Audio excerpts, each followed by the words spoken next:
वैसे तो इस दुनिया में हजारों कलाकार हैं जो अपनी कलाकृति से लोगों को हैरान करते रहते हैं, लेकिन यकीन मानिए प्रकृति से बड़ा कलाकार कोई नहीं है जो ऐसी ऐसी कलाकृतियां और ऐसे ऐसे कारनामे करके दिखाता है जिसके बारे में हम इंसान भी कल्पना नहीं कर सकते। और आज की इस वीडियो में हम आपको प्रकृति के द्वारा किए गए कुछ ऐसे ही खास कारनामों को दिखाएंगे जिसे देखना आपके लिए बड़ा ही दिलचस्प होने वाला है। जैसे एक शहर जो कुछ ही समय में पूरा का पूरा कीड़ों से भर जाता है, यानी उस शहर में कोई भी चीज ऐसी दिखाई नहीं देती जिस पर कीड़ा ना बैठा हो। वहीं दूसरी तरफ एक ऐसी जगह है जहां पर महज एक पेड़ 108 एकड़ में फैला हुआ है, यानी कि एक ऐसा पेड़ जिसकी लंबाई चौड़ाई 108 एकड़ में फैली हुई है। यकीन मानिए आज का वीडियो आपके लिए बड़ा ही दिलचस्प होने वाला है। वीडियो में अंत तक बने रहिएगा। टिड्डों का समूह। सबसे पहले हम आपको प्रकृति के जिस कारनामे को दिखाने जा रहे हैं वो बेहद ही डरावना है। बारिश के मौसम में अक्सर आप कीड़े मकोड़ों से परेशान रहते होंगे जो रोशनी के पीछे भागते हुए आपके कमरे में घुस जाते हैं। लेकिन हाल ही में आपने वो नजारा देखा होगा जब पूरी दुनिया कोरोना वायरस से परेशान थी। उसी वक्त अरब के देशों से उड़ता हुआ टिड्डों का एक बड़ा समूह अफगानिस्तान और पाकिस्तान होता हुआ भारत पहुंच गया था। यकीन मानिए उस समूह में इतने लाख टिड्डे थे जिसके बारे में किसी को कोई जानकारी नहीं।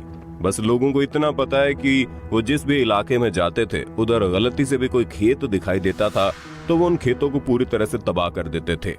भारत के पंजाब, राजस्थान, हरियाणा और उत्तर प्रदेश के कई इलाकों में इन टिड्डों का खतरनाक दस्तक हुआ था। हालांकि भारत में ऐसा कई दशक में पहली बार देखने को मिला, लेकिन अमेरिका का एक राज्य है जिसका नाम है ओहियो। नहीं, ओयो नहीं, ओहियो। आपको जानकर हैरानी होगी कि अमेरिका के इस राज्य में कीड़ों का इस तरीके का खतरनाक दस्तक लगातार होता रहता है। अमेरिका के वैज्ञानिकों का मानना है कि जब भी उस राज्य में कीड़ों का एक भारी समूह आता है तो उस साल बारिश बहुत अच्छी होती है, यानी कि आप इसे बारिश होने का एक संकेत के तौर पर देख सकते हैं। लेकिन जब वे कीड़े उस राज्य में आते हैं तो वहाँ गाड़ी से लेकर सड़क तक, मकान से लेकर गली तक हर एक जगह पर सिर्फ और सिर्फ कीड़े ही नजर आते हैं। ये नजारा किसी डरावनी फिल्म के सीन से कम नहीं होता। पहाड़ी पर इंद्रधनुष। वैसे आप सभी लोगों में से कौन कौन ऐसा है जिसने इंद्रधनुष को देखा है? आप हमें कमेंट करके बताइए। वैसे इंद्रधनुष को देखना कितना रोमांचक होता है ना, जब आसमान में प्रकृति के सातों रंग नजर आते हैं। लेकिन हमारे पड़ोसी देश चीन में एक ऐसी पहाड़ी है जहां पर आसमान नहीं बल्कि पहाड़ों के ऊपर प्रकृति के कई रंग देखने को मिलते हैं। वैसे तो चाइना अपने अजीबोगरीब कारनामे की वजह से पूरी दुनिया में बदनाम रहता है, लेकिन चाइना के अंदर प्रकृति के भी कई ऐसे खूबसूरत कारनामे होते हैं जिसे देखने के लिए पूरी दुनिया भर से लोग वहां पर आते हैं। और उन्हीं में से एक है डेनेक्सिया लैंडफॉर्म।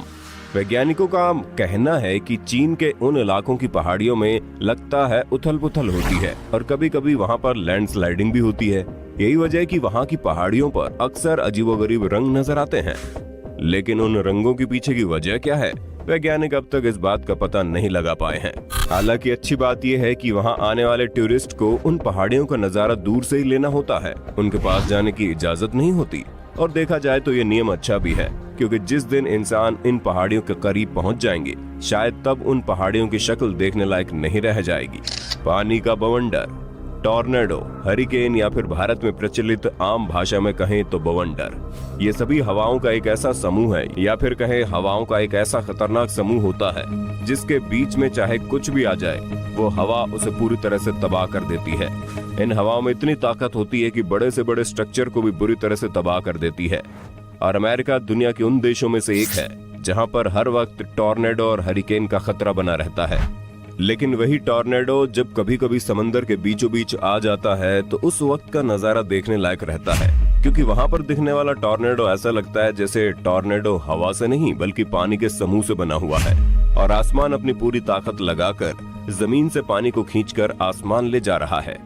ये नजारा देखने में बड़ा ही रोमांचक होता है।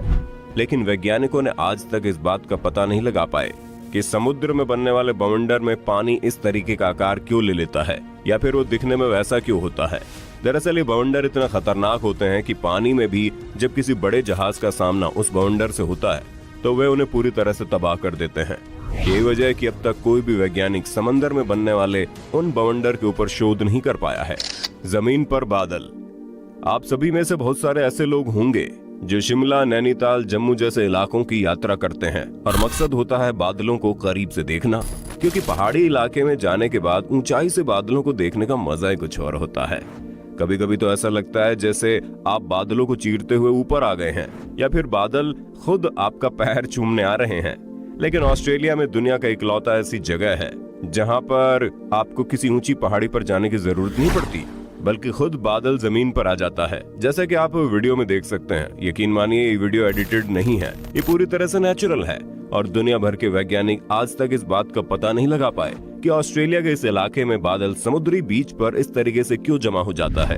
आपको जानकर हैरानी होगी कि बादलों की लंबी कतार जैसे दिखने वाला नजारा 1 या 2 किलोमीटर नहीं बल्कि 1000 किलोमीटर के दायरे में फैला है। पूरी दुनिया से लोग प्रकृति के इस खूबसूरत नजारे को देखने के लिए ऑस्ट्रेलिया की तरफ भागते हैं। धारदार वीडियो में आप बर्फ के जिन टुकड़ों को देख रहे हैं, ये इंसानों द्वारा बनाया नहीं गया है, बल्कि ये कारनामा खुद प्रकृति ने किया है। बर्फ के ब्लेड से भी खतरनाक टुकड़े बने कैसे, इसके पीछे का राज बड़ा दिलचस्प है। दरअसल ये रूस के एक छोटे से रेगिस्तानी इलाके में बनता है, जहां पानी के कण रेगिस्तान के रेत में अंदर की तरफ जाते हैं और ठंड पड़ने पर वही बर्फ का रूप ले लेते हैं। और जब कभी तेज हवा चलने के बाद रेगिस्तानी बालू वहां से हट जाती है तो उसके बाद बर्फ का नजारा कुछ इस तरीके से होता है। यकीन मानिए उनमें से बर्फ के कुछ टुकड़े तो महज 16 इंच के ही होते हैं, लेकिन कई ऐसे हैं जो 16 फीट तक के हो जाते हैं, लेकिन उनकी धार किसी नुकीली ब्लेड से ज्यादा धारदार होती है। हालांकि वहां पर जाना इंसानों के लिए खतरा होता है, क्योंकि कभी कभी लैंडस्लाइड की तरफ बर्फ खिसकता हुआ एक तरफ जमा हो जाता है। बर्फ की रंगीन गुफा। अब तक तो आपने कई ऐसी गुफाओं के बारे में सुना होगा, वैसे आपने किन किन गुफाओं के बारे में सुना है, आप हमें कमेंट में बताइए। वीडियो में आगे बढ़ते हैं। दरअसल हम बात कर रहे हैं आइसलैंड की। ये पृथ्वी की एक ऐसी जगह है जहां पर बर्फ के अलावा कुछ भी दिखाई नहीं देता, यानी आप जिधर भी नजर घुमाइए उधर बर्फ ही बर्फ दिखाई देगी। और उसी बर्फ के बीच कई ऐसी गुफाएं नजर आएंगी जो पूरे तरीके से बर्फ की बनी हुई होती हैं। और सूर्य की रोशनी जब उन बर्फ पर टकराकर जब गुफा के अंदर आती है तो वो नजारा देखने लायक होता है। यकीन मानिए प्रकृति का इससे खूबसूरत नजारा आपको पूरी दुनिया में कहीं नजर नहीं आएगा। और उससे भी हैरानी की बात तो ये है कि मानकर चलिए आज आप आइसलैंड के किसी गुफा में जाते हैं और आज से 10 दिन बाद वापस आप गुफा के उसी बर्फ में जाना चाहते हैं, तो ऐसा संभव नहीं होगा, क्योंकि बर्फ की बनी होने की वजह से वो पिघलकर या फिर और बर्फ जमकर अलग अलग रूप लेती रहती है। कभी कभी ऐसा भी होता है जब वो बर्फ की गुफा पूरी तरह से जमीजोद हो जाए। पूरी दुनिया भर में ऐसे कई लोग हैं जो बर्फ के इन गुफाओं को देखने के लिए आइसलैंड की तरफ रुख करते हैं, लेकिन बर्फ की बनी इन गुफाओं के पास जाना कभी कभी खतरनाक भी हो जाता है, क्योंकि बर्फ गिरने की वजह से कई बार गुफा ढह जाती है। दुनिया का सबसे पुराना पेड़। वैसे तो अब तक आपने कई ऐसे पेड़ों के बारे में सुना होगा जिसे पूरी दुनिया का सबसे पुराना पेड़ कहा जाता है, या फिर आपने कई ऐसी जगह के बारे में सुना होगा जहां पर एक ही प्रजाति के हजारों पेड़ मौजूद होते हैं। लेकिन अब हम आपको दुनिया की इकलौती ऐसी जगह पर ले जाना चाहते हैं जहां पर एक ही पेड़ 1 या 2 एकड़ में नहीं बल्कि 108 एकड़ में फैला हुआ है। वीडियो में दिख रहा है ये इलाका आपको देखकर ऐसा लगता होगा जैसे एक ही तरह का हजारों लाखों पेड़ों को लगाया गया है, लेकिन यकीन मानिए ये हजारों लाखों पेड़ सिर्फ और सिर्फ एक ही पेड़ से निकले हुए हैं।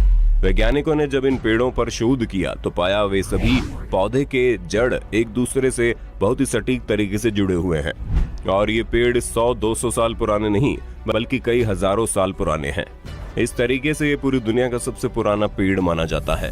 तो दोस्तों देखा आपने प्रकृति कैसे अजीबोगरीब और अनोखे कारनामे करके हम इंसानों को चौंकाती रहती है। भले ही आज हम अपनी कलाकारी दिखाकर अपने आप को एक बेहतर कलाकार मानते हो, लेकिन एक बात तो सच है कि प्रकृति से खूबसूरत कलाकार कोई भी नहीं। दोस्तों ये वीडियो आपको कैसी लगी और प्रकृति का कौन सा कारनामा आपको सबसे अनोखा और बेहतरीन लगा, आप हमें कमेंट करके जरूर बताइएगा। वीडियो अच्छी लगी तो लाइक कीजिए, हमारे चैनल को सब्सक्राइब करके बेल आइकन को ऑन करना बिल्कुल मत भूलना, क्योंकि the earth adventure in Hindi की टीम आपके लिए हर रोज ऐसे इंटरेस्टिंग वीडियोस लाती रहती है।